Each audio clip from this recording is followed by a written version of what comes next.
Selamat siang Bima Kartika Channel. Salam sejahtera bagi kita semua.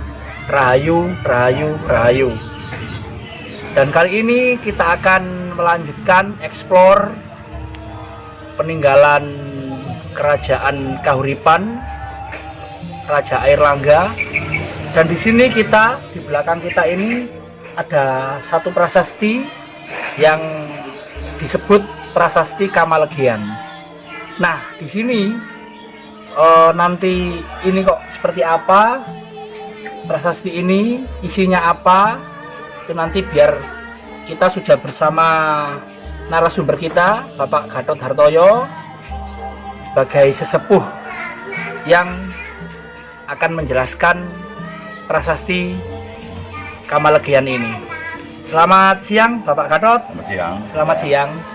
Pak Gatot, prasasti Kamalegian ini sendiri ini berisi tentang apa Pak Gatot? Bercerita tentang apa prasasti Kamalegian ini Pak?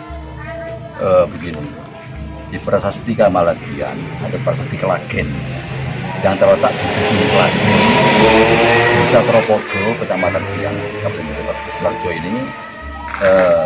Isinya atau isi prasasti itu prasasti yang ditulis dengan bahasa Jawa kuno, dengan huruf Jawa kuno yang menurut sejarawan bisa disebut dengan bahasa Sanskrit dan huruf Pallava atau huruf Negara.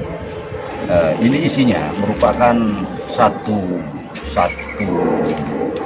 informasi, satu berita yang merupakan di sini dulu tempat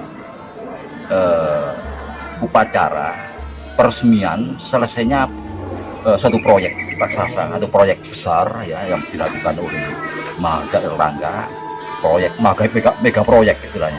Iya, Pak. Mega proyek tentang pembangunan Waringin Sapta, bendungan Waringin Sapta dan Bantar Ujung Galuh. Nama proyek ini proyek Maharaja, sehingga bendungan Waringin Sapta ini juga bisa disebut dengan bendungan Maharaja. Airlangga memang membangun bendungan Waringin Sapta dan Bantar Ujung Galuh itu sejak beliau dinobatkan sebagai Maharaja. Itu dengan gelar Sri Maharaja Sri Lokeswara Dharma Masa Airlangga Antanawikrama Udunadewa. Anantawikrama Udunadewa.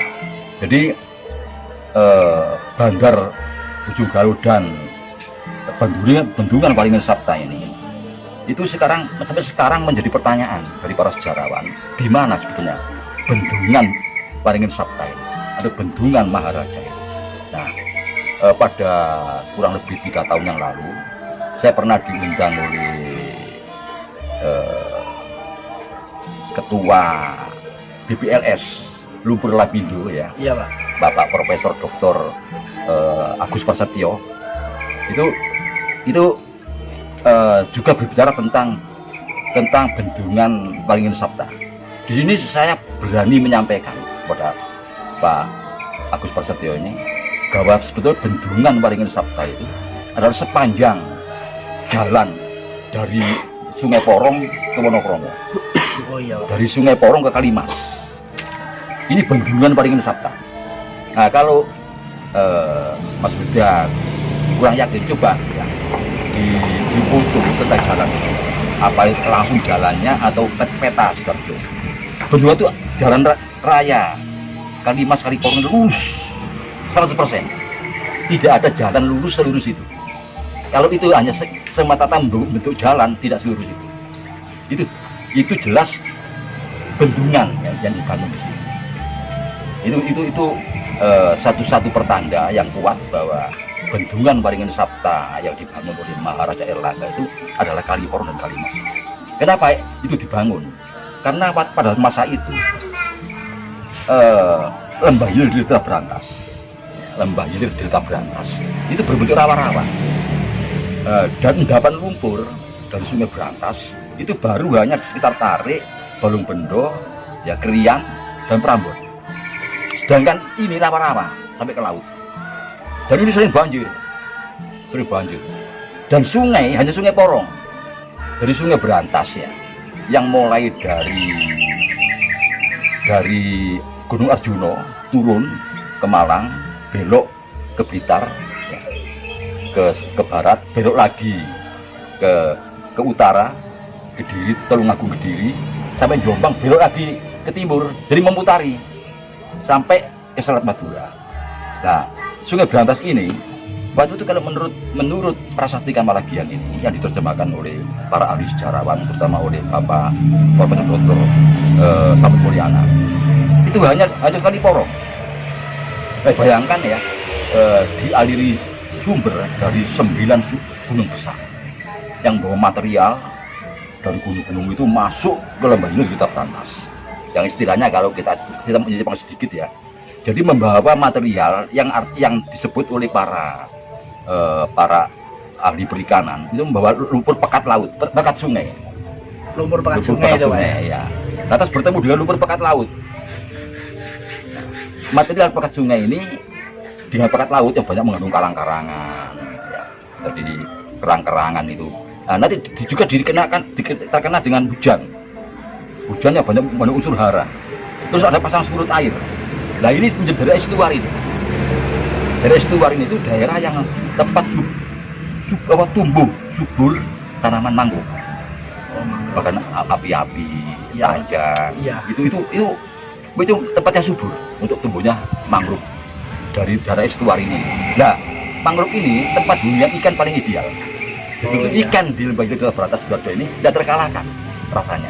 Jadi kepada kawan-kawan pemirsa yang punya tambang di Sidoarjo ini harus hati-hati, karena ini incaran dunia, jadi harus eman-eman, jangan sampai lepas tangan. Nah, ini jadi karena itu kembali bahwa pada masa-masa itu masih rawa-rawa, sedangkan daratan itu hanya sekitar Balung Bendo, Tarik, Krian, dan Prambon, sehingga Erlangga mempunyai pemikiran jauh ke depan, dibuatlah bendungan Bendungan Waringin Sabtono atau Bendungan Maharaja ini, dari Kalimas ke Kaliporong. Nah, maka dan kemungkinan kalau dilihat dari bunyi prasasti juga mengalirkan air lewat ke utara, berarti Kalimas itu buatan.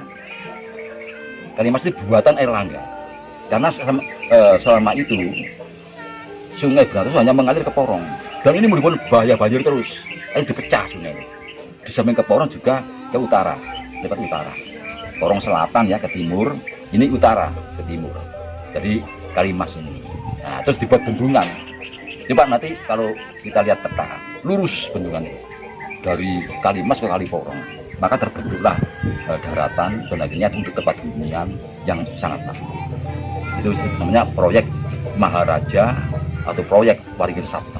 Oh, iya. Ikut dengan Ujung Galuh. Ini prasasti. Oh iya. Apa itu diterangkan bahwa upacara pembukaan dan membersihkan bendungan dan bandar itu jatuh pada bulan Kartika tahun 1959, atau kalau Masehnya 10 November 1037. Ini kok bisa Pak ada di sini Pak ini Pak? Nah, Prasasti ini Pak? itu memang peresmian di sini. Oh, Di peresmiannya peresmian untuk pembukaan fungsi atau proyek itu. Jadi setelah dibangun selesai kan difungsikan. Iya Pak. Kan sebagaimana kebiasaan kita semua ya di mana-mana itu ada upacara pembukaan. Nah, di sini Desa Klagen ini, Desa Klagen, Dusun Klagen ya, kecamatan desanya Tropodo ini. Di sini memang anunya. Jadi di sini tuh nilainya itu luar biasa. Jadi bukan proyek biasa itu.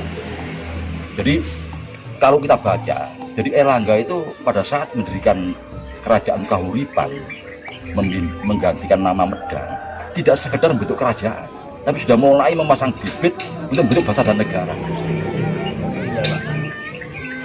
Jadi makanya tidak bisa dipindah, karena ini satu anomali, jadi satu borpal yang apa di bawahnya kita tidak tahu, apa isinya kita tidak tahu, yang perlu diteliti lebih lanjut. Ada saran nggak untuk anak cucu sekarang kira-kira? Jadi begini ya, coba ya, mas-mas ini melihat suasana sekitar sini, lingkungan ini, bandingkan dengan nilai daripada prasasti, tidak ternilai untuk bangsa Indonesia, tidak ternilai harganya untuk bangsa Indonesia.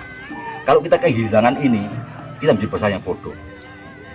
Ini mengandung makna yang sangat tinggi, jadi nilai historisnya sangat tinggi. Jadi sudah merupakan satu konsep besar dari Erlangga untuk membangun bangsa dan negara. Coba sekarang ini Kecamatan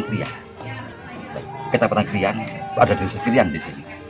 Dan Erlangga, mulai zaman Erlangga, namanya departemen itu Rakrian Mapati, Rakrian, semua Rakrian itu departemen, kementerian, namanya Rakrian semua, sampai Mojopahit akhir. Oh, Namanya Rakrian semua, departemen atau kementerian itu.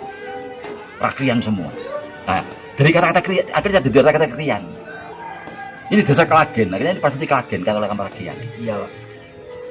Kecamatan Krian, dari kata Rakrian ini, ya berapa tingginya. Ingat ya, mas-mas hadirin sekalian, bahwa untuk menghancurkan suatu bangsa dengan menenggelamkan sejarahnya, menenggelamkan kebesaran sejarahnya, ini satu-satu cara. Dihantam budayanya, meremehkan ini, meremehkan fungsi daripada prasasti yang luar biasa tingginya. Ini kalau orang yang sadar terhadap rasa kebangsaan, kebesaran bangsa, waduh, tidak ternilai tingginya. Coba bayangkan, dari nilai historisnya, nilai kebangsaannya, ya, bagi kita bangsa Indonesia dengan lingkungan, tidak seimbang. Ini kita harus sadar. Jadi untuk menghancurkan suatu bangsa dengan menenggelamkan kebesaran leluhurnya, ini kebesaran, menunjukkan kebesaran bangsa, prasasti luar biasa. Itu tolong itu. Jadi adik-adik semua pemirsa yang ya mohon kalau niat silakan. Niat menghancurkan silakan, itu bukan kita tidak urusan, tapi bagi yang sadar, monggo mari kita rawat bersama. Itu saja. Terima kasih. Oke, terima kasih.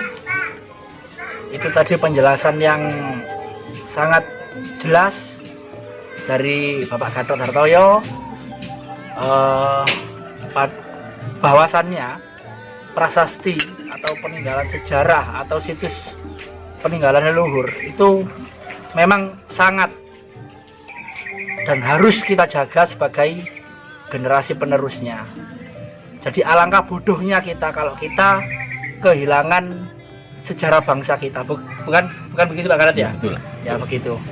Jadi video kita hari ini kita sampai di sini dulu. Kita kembali, kita akan berjumpa dan selalu mengeksplor kebesaran bangsa kita. Jadi kita itu ingat, kita itu bangsa yang besar sebenarnya. Jadi kita harus tahu identitas kita bahwa kita adalah bangsa yang besar. Oke, salam Bima Kartika Channel. Om Swastiastu, Rahayu, Rahayu, Rahayu.